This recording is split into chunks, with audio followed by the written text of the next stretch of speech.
ನಮಸ್ಕಾರ. ಈ ನಿಮ್ಮ ಡಿವೈನ್ ಅಡ್ವೆಂಚರ್ ಚಾನಲ್ ಅನ್ನು ವೀಕ್ಷಿಸಿ ಪ್ರೋತ್ಸಾಹಿಸಿ ಬೆಂಬಲಿಸುತ್ತಿರುವ ಅವಧೂತ ಪರಿವಾರದವರಿಗೆ ನನ್ನ ಅನಂತ ವಂದನೆಗಳು. ನಮಗೆ ಕೆಲವರು ದೂರವಾಣಿ ಕರೆ ಮಾಡಿ ನಿಮ್ಮ ಚಾನಲ್ನ ಕೆಲವು ಸಂಚಿಕೆಗಳು ಸರಿಯಾಗಿ ಸಿಗುತ್ತಿಲ್ಲ, ಒಂದು ಸಂಚಿಕೆ ಸಿಕ್ಕರೆ ಮುಂದುವರೆದ ಇನ್ನೊಂದು ಸಿಗುತ್ತಿಲ್ಲ, ಹಾಗಾಗಿ ಗೊಂದಲಕ್ಕೀಡಾಗಿದ್ದೇವೆ ಎಂದು ನಮಗೆ ತಿಳಿಸುತ್ತಿದ್ದಾರೆ. ಕಾರಣ ಏನೆಂದರೆ, ಮಹನೀಯರಾದ ತಾವುಗಳು ಚಾನಲ್ ಅನ್ನು ಸಬ್ಸ್ಕ್ರೈಬ್ ಮಾಡಿಕೊಳ್ಳದಿರುವುದು ಒಂದಾದರೆ, ಸಬ್ಸ್ಕ್ರೈಬ್ ಮಾಡಿದ ನಂತರ ಪಕ್ಕದಲ್ಲಿರುವ ಬೆಲ್ ಬಟನ್ ಅನ್ನು ಒತ್ತಿರುವುದಿಲ್ಲ. ಬೆಲ್ ಬಟನ್ ಒತ್ತಿ ಆಲ್ ಎಂದು ಮತ್ತೊಮ್ಮೆ ಒತ್ತಿದರೆ ನಾವು ಈವರೆಗೆ ಹಾಕಿದ ಎಲ್ಲ ಸಂಚಿಕೆಗಳು ನಿಮಗೆ ಸ್ಪಷ್ಟವಾಗಿ ಗೋಚರಿಸುತ್ತದೆ. ಅಲ್ಲದೆ ಯೂಟ್ಯೂಬ್ನಲ್ಲಿ ಪ್ಲೇಲಿಸ್ಟ್ಗೆ ಹೋದರೆ ಅಲ್ಲಿ ಕ್ರಮವಾಗಿ 1ರಿಂದ 100, 100ರಿಂದ 200 ಹೀಗೆ ವಿಭಾಗಗಳಾಗಿ ಮಾಡಿದ್ದೇವೆ. ತಾವುಗಳು ಅವುಗಳನ್ನು ಇಲ್ಲಿಯವರೆಗೆ ಯಾವುದನ್ನು ವೀಕ್ಷಿಸಿಲ್ಲವೋ ಅವುಗಳನ್ನೆಲ್ಲವೂ ನೋಡಬಹುದು.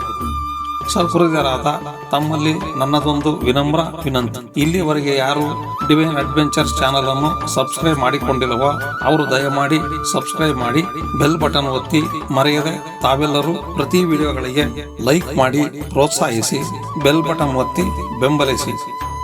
ತಾವುಗಳು ಬೇರೆಯವರನ್ನು ಈ ಗುರುಪಥಕ್ಕೆ ತರುವ ಮಹತ್ ಕಾರ್ಯಕ್ಕೆ ಕೈಜೋಡಿಸಿ. ಈ ನಿಮ್ಮ ಚಾನಲ್ನಿಂದ ಹಲವಾರು ಮನೆಗಳಲ್ಲಿ ಗುರುಭಕ್ತಿ ಮೂಡುವ ಮತ್ತು ಗುರುಸೇವೆಗೆ ಸಮರ್ಪಿಸಿಕೊಳ್ಳುವ ಮನಸ್ಸುಗಳನ್ನು ಜೋಡಿಸುವ ಈ ಕಾರ್ಯದಲ್ಲಿ ನಿಮ್ಮದು ಒಂದು ಅಳಿಲು ಸೇವೆ ಇರಲಿ. ಹೆಚ್ಚು ಜನರಿಗೆ ಈ ವಿಡಿಯೋಗಳನ್ನು ಶೇರ್ ಮಾಡಿ ಸಾಕಷ್ಟು ಜನರು ಗುರುಮಾರ್ಗಕ್ಕೆ ಬರಲು ಅನುವು ಮಾಡಿಕೊಡಿ. ಇದು ಕೂಡ ಒಂದು ರೀತಿಯಲ್ಲಿ ಗುರುಸೇವೆ ಎಂದು ಭಾವಿಸಿ ಸಹಕರಿಸಿ. ನಿಮ್ಮ ಗುರುಸೇವಕ ಕಡೂರು ದತ್ತಾತ್ರಿ. ಸ್ವಾತ್ಮಾರಾಮಂ ನಿಜಾನಂದಂ ಶೋಕಮೋಹ ವಿವರ್ಜಿತಂ ಸ್ಮರಾಮಿ ಮನಸಾ ನಿತ್ಯಂ ಶ್ರೀ ವೆಂಕಟಾಚಲದೇಶಿಕಂ. ಈ ಎಲ್ಲ ಶಕ್ತಿಗಳು ಅವರಲ್ಲಿ ಹೇಗೆ ಆವಿರ್ಭವಿಸಿದೆ ಅಂತನ್ನುವಂತಹದ್ದನ್ನ ತಿಳಿಯುವಂತಹದ್ದನ್ನೇ ಕೂಡ ಎಂತ ಒಂದು ಅಧ್ಯಾತ್ಮದ ಒಂದು ಪಯಣ ಇದ್ದಾಗೆ ನೋಡಿ, ಯೋಚನೆ ಮಾಡಿ. ಹಾಗಾಗಿ ಮತ್ತೆ ಅವರ ಹತ್ರಕ್ಕೆ ಹೋಗಿ ಅವರ ಸಾಧನೆಯ ಮಾರ್ಗ ಏನು ಅಂತನ್ನುವಂಥದ್ದನ್ನ ತಿಳಿಬೇಕು ಅಂತ ಅನ್ನಿಸ್ತಾ ಇತ್ತು.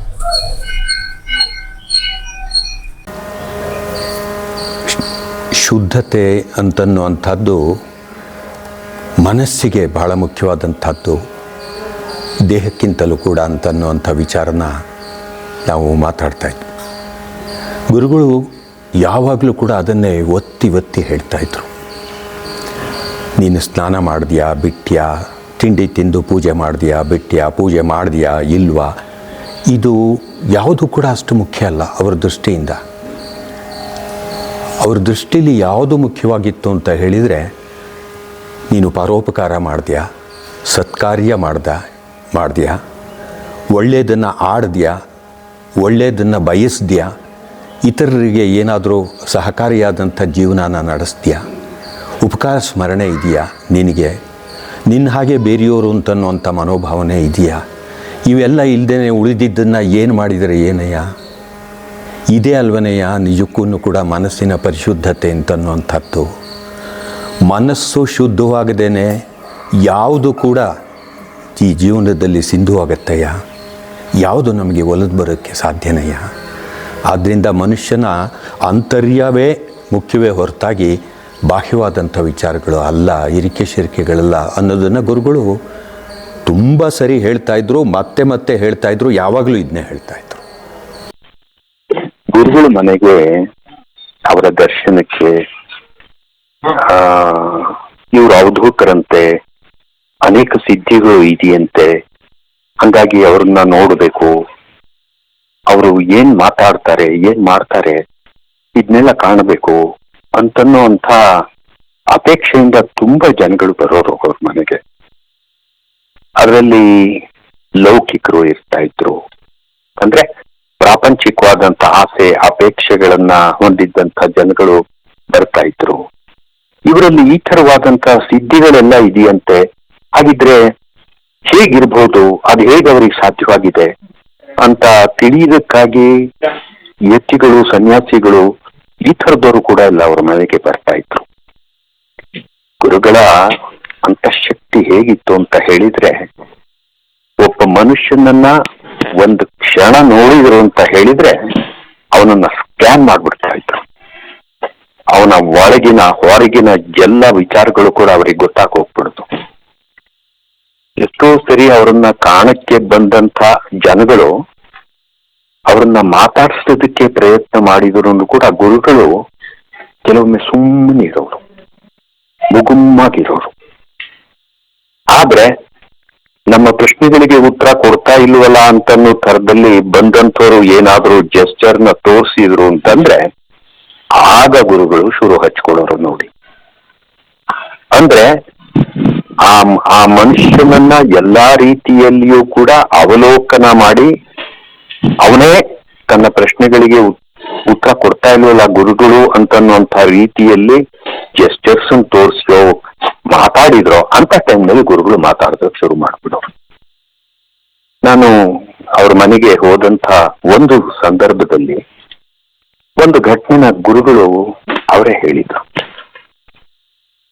ಅವ್ರ ಮನೆಗೆ ಯಾರೋ ಒಬ್ರು ಕಾವಿಧಾರಿ ಸನ್ಯಾಸಿ ಬಂದಿದ್ರಂತೆ. ಅವ್ರು ಯಾರು ಏನು ಅಂತನ್ನುವಂಥ ವಿವರಗಳು ಬೇಕಾಗಿಲ್ಲ ಬಿಡಿ, ಅವರು ನಂಗೆ ಅದನ್ನೆಲ್ಲ ಹೇಳಲಿಲ್ಲ. ಬಂದಿದ್ರಂತೆ. ಮನೆಯಲ್ಲಿ ತುಂಬಾ ಜನಗಳಿದ್ರು. ಎಲ್ಲಿ? ಗುರುಗಳ ಮನೆಯಲ್ಲಿ ತುಂಬಾ ಜನಗಳಿದ್ರು. ಆ ಕಾವಿಧಾರಿ ಸನ್ಯಾಸಿ ಬಂದಂತ ಸಂದರ್ಭದಲ್ಲಿ ಗುರುಗಳು ಹಿಂದ್ಗಡೆ ಹಿತ್ಲಲ್ಲಿ ಶೌಚಕ್ಕೆ ಹೋಗಿದ್ರು. ಅದೆಲ್ಲ ಮುಗೀತು, ಬಹಿರ್ದೆಸೆಗೆಲ್ಲ ಹೋಗಿತ್ತು. ಕೊನೆಗೆ ಅವರು ಪೃಷ್ಠಮಾರ್ಜನೆ ಮಾಡಿಕೊಂಡು ಮನೆ ಒಳಗೆ ಸೀದಾ ಬಂದರು. ಇದನ್ನ ನೋಡಿದ ಆ ಸನ್ಯಾಸಿಗಳಿಗೆ ತುಂಬಾ ಕಸಿವಿಸಿ ಆಯ್ತಂತೆ. ಕಸಿವಿಸಿಯಾಗಿ ಅವರು ಗುರುಗಳನ್ನ ಪ್ರಶ್ನೆ ಮಾಡಿದ್ರಂತೆ. ಅವಧೂತ್ರೆ, ನೀವು ತಿಳಿದಂಥವ್ರು, ನೀವು ಶೌಚಕ್ಕೆ ಹೋಗಿ ಬಂದಂಥವ್ರು ಕೈಕಾಲುಗಳನ್ನ ತೊಳಿದೇನೆ ಮನೆ ಒಳಗಡೆಗೆ ಹೀಗೆ ಬರ್ತಿರಲ್ಲ, ಇದು ಸರಿನೇ ಅಂತ ಕೇಳಿದ್ರಂತೆ. ಅದಕ್ಕೆ ಗುರುಗಳೇನು ಮಾತಾಡ್ಲಿಲ್ಲ. ಮನೆ ಒಳಗೆ ಬಂದು ಇವ್ರಿಗಾಗಿ ಕಾಯ್ತಾ ಇದ್ದ ಯಾರ್ಯಾರನ್ನ ಮಾತಾಡ್ಸೋದಕ್ಕೆ ಶುರು ಮಾಡಿದ್ರು. ಆಮೇಲೆ ಈ ಸನ್ಯಾಸಿಗಳಿಗೆ ನನ್ನ ಮಾತು ಇವ್ರಿಗೆ ಕೇಳಿಸ್ತೋ ಇಲ್ವೋ ಅಂತನ್ನುವಂತ ಅನುಮಾನ ಬಂದು ನೀವು ಹತ್ರಕ್ಕೆ ಬಂದ್ಬಿಟ್ಟು, ಅಲ್ಲ, ನಾನ್ ನಿಮಗೆ ಹೇಳಿದಂತಹದ್ದು ನೀವು ಶೌಚಕ್ಕೆ ಹೋಗಿ ಬಂದಂಥವ್ರು ಕೈಕಾಲು ತೊಳಿದೇನೆ ಮನೆ ಒಳಕ್ಕೆ ಸೀದಾ ಬಂದ್ಬಿಟ್ರಲ್ಲ, ಈಗ ಮಾಡಬಹುದಾ ನೀವು ಅಂತ ಕೇಳಿದ್ರಂತೆ. ಈ ತರವಾದಂತ ಪ್ರಶ್ನೆ ಮೊದಲು ಕೇಳಿದಾಗ್ಲೂ ಗುರುಗಳಿಗೆ ಕೇಳಿತ್ತು. ಈಗ್ಲಂತೂ ನೇರವಾಗಿಯೇ ಕೇಳಿದ್ದಾರೆ. ಅವಾಗ್ಲೂ ಅವ್ರಿಗೆ ವೇದ್ಯ ಆಯ್ತು. ಆದ್ರೆ ಅವ್ರು ಅದಕ್ಕೆ ಯಾವ ಉತ್ತರನೂ ಕೊಡ್ಲಿಲ್ಲ. ಮತ್ತೆ ಬಂದಂಥವ್ರನ್ನ ಮಾತಾಡ್ಸೋದಕ್ಕೆ ಮುಂದುವರಿಸಿದ್ರು. ಇವ್ರಿಗೆ ಸ್ವಲ್ಪ ಕಿರಿಕಿರಿ ಆಯ್ತು ಅಂತ ಕಾಣುತ್ತೆ. ಅಲ್ಲ, ನಾನು ನಿಮಗೆ ಕೇಳ್ತಾ ಇರುವಂತಹದ್ದು ಶೌಚಕ್ಕೆ ಹೋಗಿ ಬಂದಂಥವ್ರು ನೀವು ಕೈಕಾಲನ್ನ ತೊಳಿದೇನೆ ಒಳಗಡೆಗೆ ಬರುವಂತಹದ್ದು ಸರಿಯೇ ಹೇಳಿ ಅಂತ ಹೇಳಿ ಅಂತ ಮಾತು ಕೇಳಿದ್ದಾರೆ. ಆಗ ಗುರುಗಳು ಇವ್ರ ಕಡೆಗೆ ತಿರುಗಿದ್ರಂತೆ. ತಿರುಗಿಬಿಟ್ಟು, ಏನೋ ಸ್ವಾಮಿ, ನನಗದೆಲ್ಲ ಗೊತ್ತಿಲ್ಲ, ಯಾವುದು ಶೌಚ ಯಾವುದು ಅಶೌಚ ಇದೆಲ್ಲ ಗೊತ್ತಿಲ್ಲ. ಆದ್ರೆ ನೀವು ಕೆಲವು ದಿನಗಳ ಹಿಂದೆ ಒಬ್ರು ಮನೆಗೆ ಊಟಕ್ಕೆ ಹೋಗಿದ್ರಲ್ಲ, ಹೌದಲ್ವೇ? ಹೌದು, ಹೋಗಿದ್ದೆ. ಏನು ಅದ್ರಲ್ಲಿ ತಪ್ಪೇನು ಅಂತಂದ್ರಂತೆ. ಅದಲ್ಲ, ತಪ್ಪೇನಿಲ್ಲ, ಹೋಗಿದ್ರಿ ಅಲ್ವೇ? ಹೌದು, ಹೋಗಿದ್ದೆ. ಅಲ್ಲ, ನೀವು ಅವ್ರ ಮನೆಯಲ್ಲಿ ಊಟ ಮಾಡಿದ್ದು ಅಲ್ದೇನೆ ಬರುವಾಗ ಅವ್ರ ಮನೆ ಟೇಬಲ್ ಮೇಲೆ ಇಟ್ಟಿದ್ದ ಒಂದು ಸಣ್ಣ ಬೆಳ್ಳಿ ಲೋಟನ ಒಂದು ಸೊಂಟಕ್ಕೆ ಇಟ್ಕೊಂಡ್ ಬಂದ್ಬಿಟ್ರಲ್ಲ ಸ್ವಾಮಿ, ಯಾವುದು ಶೌಚ? ಕೈಕಾಲು ತೊಳೆದು ಬಂದಂತಹದ್ದು ಶೌಚದ ಆಚರಣೆ ಮಾಡ್ಲಿಲ್ಲ ಅಂತನ್ನುವಂಥದ್ದೇ. ಕಾವಿಧಾರಣೆ ಮಾಡದಂತ ನೀವು ಅದನ್ನು ತಗೊಂಬಂದಂತಹದ್ದು ಆ ಶೌಚನೆ ಯಾವುದು ಹೇಳಿ? ಆ ಸನ್ಯಾಸಿ ದೀರ್ಘದಂಡ ನಮಸ್ಕಾರ ಮಾಡ್ಬಿಟ್ರಂತೆ. ನಾನು ಮಾಡಿದ್ದು ತಪ್ಪಾಯ್ತು, ನಾನು ಕೇಳಿದ ತಪ್ಪಾಯ್ತು, ಅಂತ ಹೇಳಿಂತ ಇದನ್ ಗುರುಗಳೇ ನಂಗೆ ಹೇಳಿದ್ರು. ಆಗ ನೋಡಯ್ಯ ನಾನು ಹೇಳಿದೆ, ಕಾವಿ ಅಂತನ್ನುವಂಥದ್ದು ಹೊರಗಡೆ ವೇಷ ಅಲ್ಲ ಕಣಯ್ಯ. ಕಾವಿ ಅಂತನ್ನುವಂಥದ್ದು ಅದು ಮನಸ್ಸಿಗೆ ತೊಡಬೇಕಾದಂಥದ್ದು ಕಣಯ್ಯ. ಅದು ನಿಜವಾದ ವೈರಾಗ್ಯ ಅಂತನ್ನುವಂಥದ್ದು ಮನಸ್ಸಿನಲ್ಲಿ ಇರಬೇಕಾದಂಥದ್ದು, ಅದು ಹೊರಗಡೆಯಲ್ಲಿ ಕಾಣ್ತಕ್ಕಂಥದ್ದಲ್ಲ. ಆ ತರ ತಿಳ್ಕೊಂಡಾಗ ಈ ತರವಾದವೆಲ್ಲವೂ ಕೂಡ ಬರುವಂತಹದ್ದು ಅಂತ ಹೇಳಿಂತ ನಾನು ಅವ್ರಿಗೆ ಹೇಳಿದೆ. ಈ ತರವಾದಂತ ಎಷ್ಟೋ ವಿಚಾರಗಳನ್ನ ಸಮಾಜದಲ್ಲಿ ಕಾಣಬಹುದು ಅಂತನ್ನೋದನ್ನ ಗುರುಗಳು ಹೇಳಿದ್ರು. ನೋಡಿ, ಇದು ಯಾಕೆ ಮುಖ್ಯ ಆಗತ್ತೆ ಅಂತ ಹೇಳಿದ್ರೆ, ವಾಸ್ತವ ಏನು, ಸತ್ಯ ಏನು ಅಂತನ್ನೋದನ್ನ ತಿಳಿಬೇಕಾದ್ರೆ ಗುರುಗಳಂತ ಪಾತಾಳ ಗರಡಿ ಬೇಕಾಗುತ್ತೆ, ಗುರುಗಳಂತವ್ರು ಸ್ಕ್ಯಾನ್ ಮಾಡ್ತಕ್ಕಂಥವ್ರು ಬೇಕಾಗುತ್ತೆ. ಆಗ ಮಾತ್ರ ಇಂಥ ವಿಚಾರಗಳ ಒಂದು ಸತ್ಯಪರತೆ ಏನು ಅಂತನ್ನುವಂಥದ್ದು ತಿಳಿಯುತ್ತೆ. ಈ ಘಟನೆನ ಮರೆಯೋ ಹಾಗೇನೆ ಇಲ್ಲ. ಈ ಪ್ರಸಂಗ ಇದೆಯಲ್ಲ, ಬೆಳ್ಳಿ ಲೋಟದ ಪ್ರಸಂಗ ಇದೆಯಲ್ಲ, ಇದರಿಂದ ನಮಗ್ ತಿಳಿಯುದೇನು ಅಂತ ಹೇಳಿದ್ರೆ, ಮತ್ತೆ ಗುರುಗಳು ಮತ್ತೆ ಮತ್ತೆ ಹೇಳ್ತಾ ಇದ್ದಿದ್ದು ಏನು ಅಂತ ಹೇಳಿದ್ರೆ, ಆ ವೈರಾಗ್ಯ ಭಾವ ಇದೆಯಲ್ಲ, ರಾಗದಿಂದ ಬಿಡುಗಡೆಯನ್ನು ಹೊಂದಿರತಕ್ಕಂಥದ್ದು. ಎಲ್ಲಿ ರಾಗ ಇಲ್ಲ ಅದು ವಿರಾಗ, ಅದು ವೈರಾಗ್ಯ. ಆಯ್ತಾ? ಅಂದ್ರೆ ಸನ್ಯಾಸಿಗಳಾಗಿರ್ತಕ್ಕಂಥವ್ರು ಎಲ್ಲ ರಾಗ ದ್ವೇಷಗಳಿಂದಲೂ ಕೂಡ ಅವರು ಮುಕ್ತರಾಗಿರ್ಬೇಕು. ಹಾಗಿದ್ದಾಗ ಮಾತ್ರ ಅವರ ಮನಸ್ಸು ಕೂಡ, ಅಂತರಂಗವೂ ಕೂಡ ಪರಿಶುದ್ಧವಾಗಿರುತ್ತೆ. ಅದೇ ತರದಲ್ಲಿ ಎಲ್ಲರೂ ಕೂಡ ಇರಬೇಕು ಅಂತ ಹೇಳೋದಕ್ಕೆ ಅವರಿಗೆ ಸಾಧ್ಯವಾಗುತ್ತೆ. ಈ ಮನಸ್ಸು ಪರಿಶುದ್ಧವಾಗಿಲ್ಲದೆ ಹೋದ್ರೆ ಅಂತರಂಗ ಪರಿಶುದ್ಧವಾಗಿರೋದಕ್ಕೆ ಸಾಧ್ಯ ಇಲ್ಲ. ಆಗ ಯಾವುದೇ ಮಹತ್ತರವಾದಂತಹದ್ದನ್ನ ಸಾಧನೆ ಮಾಡೋದಕ್ಕೆ ಸಾಧ್ಯ ಇಲ್ಲ ಅಂತನ್ನುವಂಥದ್ದನ್ನ ಗುರುಗಳು ಹೇಳ್ತಾ ಇದ್ದಂಥದ್ದು. ನಾವೇನ್ ಮಾಡ್ತೀವಿ, ಯಾವುದೋ ಒಂದು ಬೆಳೆನ ಬೆಳಿಬೇಕು, ಯಾವುದೋ ಒಂದು ಹೊಲದಲ್ಲೋ ಗದ್ದೆನಲ್ಲೋ ಅಂತ ಹೇಳಿದ್ರೆ ಮೊದಲು ಅದನ್ನ ಚೆನ್ನಾಗಿ ಹಸನು ಮಾಡ್ತೀವಿ ನಾವು, ಆ ಪ್ರದೇಶನ. ಅದನ್ನೇ ಕೃಷಿ ಅಂತ ಹೇಳುವಂತಹದ್ದು. ಅದು ಯಾವುದೋ ಒಂದು ಹಂತಕ್ಕೆ ಬಂದ ಮೇಲೆ ನಾವಲ್ಲಿಗೆ ನೆಟ್ಟಿ ಮಾಡ್ತೀವಿ, ಇಲ್ಲ ಬೀಜ ಬಿತ್ತನೆ ಮಾಡ್ತೀವಿ. ನಮ್ಮ ಮನಸ್ಸು ಕೂಡ ಹಾಗೇನೆ. ಮನಸ್ಸು ಪರಿಶುದ್ಧವಾದ ನಂತರದಲ್ಲೇನೆ ಯಾವ್ದಾದರೂ ಸಾಧನೆಗಳನ್ನ ಮಾಡೋದ್ರಲ್ಲಿ ನಮ್ಗೆ ತೊಡಗಿಕೊಳ್ಳೋದಕ್ಕೆ ಸಾಧ್ಯ ಆಗುತ್ತೆ. ಅಥವಾ ತೊಡಗಿಕೊಂಡ್ರೆ ಅದು ಫಲನ ಕೊಡುತ್ತೆ, ಇಲ್ಲದೆ ಹೋದ್ರೆ ಇಲ್ಲ ಅಂತನ್ನುವಂತ ವಿಚಾರವನ್ನ ತುಂಬಾ ವಿಸ್ತೃತವಾದಂತ ಅರ್ಥದಲ್ಲಿ ಗುರುಗಳು ಬೇರೆ ಬೇರೆ ಸಂದರ್ಭದಲ್ಲಿ ಬೇರೆ ಬೇರೆ ದೃಷ್ಟಾಂತಗಳನ್ನ ಇಟ್ಕೊಂಡು ಅವರು ಹೇಳ್ತಾ ಇದ್ರು. ಈ ಘಟನೆಯಿಂದ ಸಾಮಾನ್ಯರುಗಳಾಗಿರ್ತಕ್ಕಂಥ ನಾವೆಲ್ಲರೂ ಕೂಡ ತಿಳಿಬೇಕಾದಂತಹದ್ದೇನು ಅಂತ ಹೇಳಿದ್ರೆ, ನಾವು ಬರೀ ದೇಹದ ಶುದ್ಧತೆಗೆ ಮಹತ್ವನ ಮಾತ್ರ ಕೊಟ್ಟು ಸುಮ್ಮನಾಗ್ಬಿಡ್ತೀವಿ. ಆದ್ರೆ ಮನಸ್ಸಿನ ಪರಿಶುದ್ಧತೆ ಅಂತನ್ನುವಂಥದ್ದು ಅದಕ್ಕಿಂತ ಹೆಚ್ಚಾಗಿರತಕ್ಕಂಥದ್ದು. ಮನಸ್ಸು ಪರಿಶುದ್ಧವಾಗಿದ್ದಾಗ ಮಾತ್ರ ಯಾವುದೇ ಸಾಧನೆಗಳನ್ನ ಜೀವನದಲ್ಲಿ ಮಾಡೋದಕ್ಕೆ ಸಾಧ್ಯ. ಅಂತ ಪರಿಶುದ್ಧವಾದಂತ ಮನಸ್ಸನ್ನ ಭಗವಂತನೂ ಕೂಡ ಮೆಚ್ಚುತ್ತಾನೆ. ಅದು ತೋರಿಕೆಗಾಗಿ ಇರತಕ್ಕಂಥದ್ದಲ್ಲ, ಸಾಧನೆಗಾಗಿ ಇರತಕ್ಕಂಥದ್ದು ಅಂತನ್ನೋದನ್ನ ಗುರುಗಳು ಹೇಳ್ತಾ ಇದ್ರು. ಎಷ್ಟೋ ಸರಿ ಗುರುಗಳ ಮಾತು ಬೀಜ ರೂಪವಾಗಿ ಇರ್ತಾ ಇತ್ತು. ಅದನ್ನ ಎಷ್ಟು ಮಟ್ಟಿಗೆ ನಾವು ವಿಸ್ತರಿಸ್ಕೋಬೇಕು, ಯಾವ ತರದಲ್ಲಿ ಅರ್ಥೈಸ್ಕೋಬೇಕು ಅಂತನ್ನುವಂಥದ್ದು ಅವರವರ ಯೋಗ್ಯತೆಗೆ ಅನುಸಾರವಾಗಿ ಇರ್ತಾ ಇತ್ತು. ಕೆಲವರು ಅದನ್ನ ಏನೋ ಕೇಳ್ಕೊಂಡು ಬಿಡ್ತಾ ಇದ್ರು, ಕೆಲವರು ಇದಕ್ಕೆ ಅರ್ಥ ಏನು ಅಂತ ಯೋಚನೆ ಮಾಡ್ತಾ ಇದ್ರು, ಕೆಲವರು ಅದನ್ನ ವಿಸ್ತಾರ ಮಾಡ್ಕೊಳ್ಳೋದಕ್ಕೆ ಪ್ರಯತ್ನ ಮಾಡ್ತಾ ಇದ್ರು. ಹೀಗೆ ನಾನು ಹೇಳಿದ್ನಲ್ಲ, ಬೆಳಕಿನ ಬೆಟ್ಟ ಅಂತ ಹೇಳಿ ಅಂತ ಬೆಟ್ಟದಿಂದ ಇಂಥ ಮಿಂಚುಗಳು ಮೂಡಿ ಬರ್ತಾ ಇದ್ವು ಎಷ್ಟೋ ಸರಿ. ಅದನ್ನ ನೋಡುವಂತ ಒಂದು ಅಂತಃಶಕ್ತಿ ಕೇಳುಗರಲ್ಲಿ ಇರಬೇಕಾಗಿತ್ತು. ಅಂದ್ರೆ ಈ ಬೆಳ್ಳಿ ಲೋಟ ಮತ್ತೆ ಈ ಕಾವಿ ಪ್ರಸಂಗ ಇವುಗಳ ಜೊತೆಗೇನೆ ಅರ್ಥ ಮಾಡ್ಕೋಬೇಕಾಗಿರುವಂತಹದ್ದು ಏನು ಅಂದ್ರೆ, ವೈರಾಗ್ಯ ಅಂತನ್ನುವಂಥದ್ದು ಮನಸ್ಸಿನಲ್ಲಿರ್ಬೇಕು. ಈ ಕಾವಿ ಅಂತನ್ನುವಂಥದ್ದು ವೈರಾಗ್ಯದ ಪ್ರತೀಕ. ಆಸೆ ಅಪೇಕ್ಷೆಗಳನ್ನ ಸುಟ್ಟಾಕದಂತ ಒಂದು ಪ್ರತೀಕವಾಗಿ ಕಾವಿಯನ್ನ ತೊಡುವಂಥದ್ದೇನಿದೆ, ಇದು ಮನಸ್ಸಿನಲ್ಲಿ ಇರಬೇಕು ಅಂತನ್ನುವಂಥದ್ದು. ಅಂದ್ರೆ ಇದನ್ನ ಈ ತರದಲ್ಲೂ ಕೂಡ ಹೇಳ್ಬಹುದು. ಏನು ಅಂತ ಹೇಳಿದ್ರೆ, ತಮ್ಮ ಆಸೆ ಅಪೇಕ್ಷೆ ಇವುಗಳನ್ನ ಗೆದ್ದಿರತಕ್ಕಂಥ ಜನಗಳು, ಅವರು ಕಾವಿಧಾರಿಗಳು ಅಲ್ಲದೆ ಹೋದ್ರೂ ಕೂಡ ಬೇರೆ ರೀತಿಯಾದಂತ ಬಟ್ಟೆಗಳನ್ನ ತೊಟ್ಟವರಾಗಿದ್ರು ಕೂಡ ತಮ್ಮ ಅಂತರಂಗದಲ್ಲಿ ಅಥವಾ ಅವರ ಮನಸ್ಸಿನಲ್ಲಿ ಅವರು ಸನ್ಯಾಸಿಗಳೇ ಆಗಿರ್ಬೋದು ಅಂತನ್ನುವಂಥದ್ದು.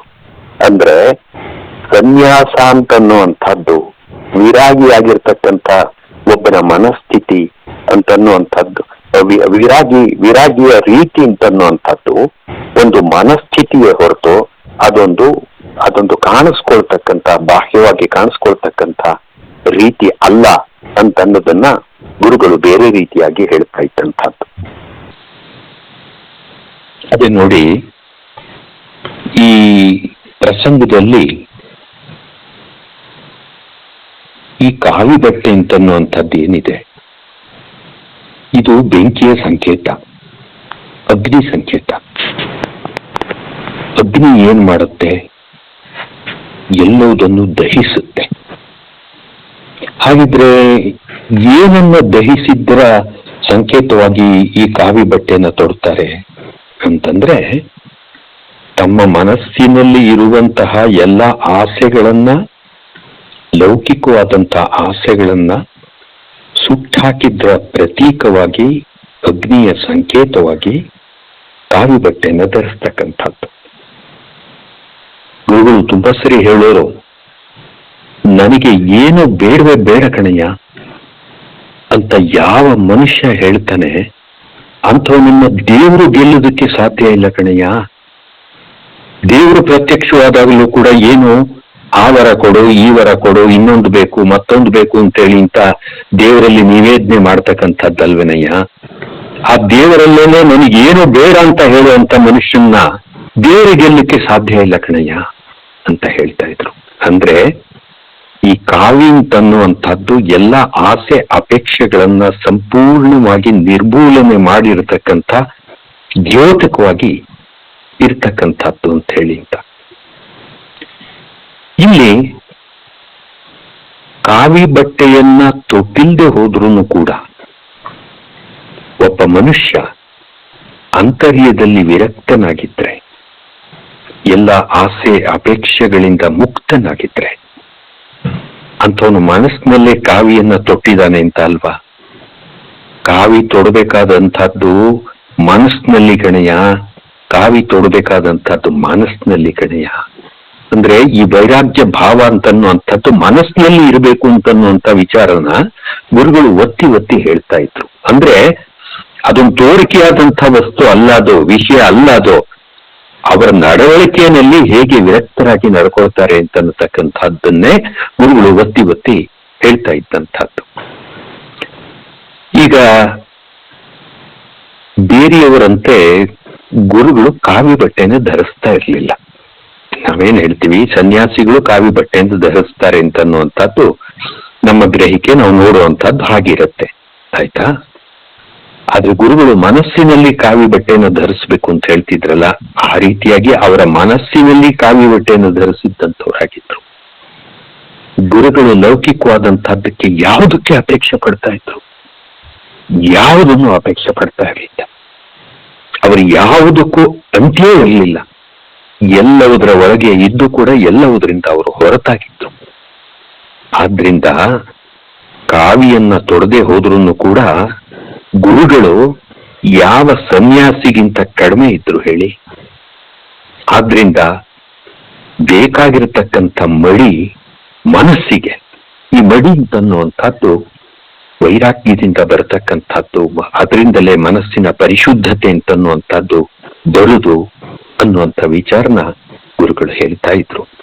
ಇಂಥ ಗುರುಗಳ ಮಾತುಗಳನ್ನ ನಾವು ಕೇಳ್ತಾ ಇದ್ರೆ ಎಷ್ಟೆಷ್ಟು ಆಯಾಮಗಳಲ್ಲಿ ಈ ಅಧ್ಯಾತ್ಮದ ವಿಚಾರಗಳು ತೆರೆಕೊಂಡು ನಮ್ಮನ್ನ ಆಲೋಚನೆಗೆ ಹಚ್ಚುತ್ತೆ ಅಲ್ವಾ ದತ್ತಣ್ಣ? ಜೈ ಗುರುದೇವ ದತ್ತ. ದಯಮಾಡಿ ಲೈಕ್ ಮಾಡಿ, ಶೇರ್ ಮಾಡಿ, ಸಬ್ಸ್ಕ್ರೈಬ್ ಮಾಡಿ, ಮರೆಯದೆ ಬೆಲ್ ಬಟನ್ ಒತ್ತಿ. ಧನ್ಯವಾದಗಳು.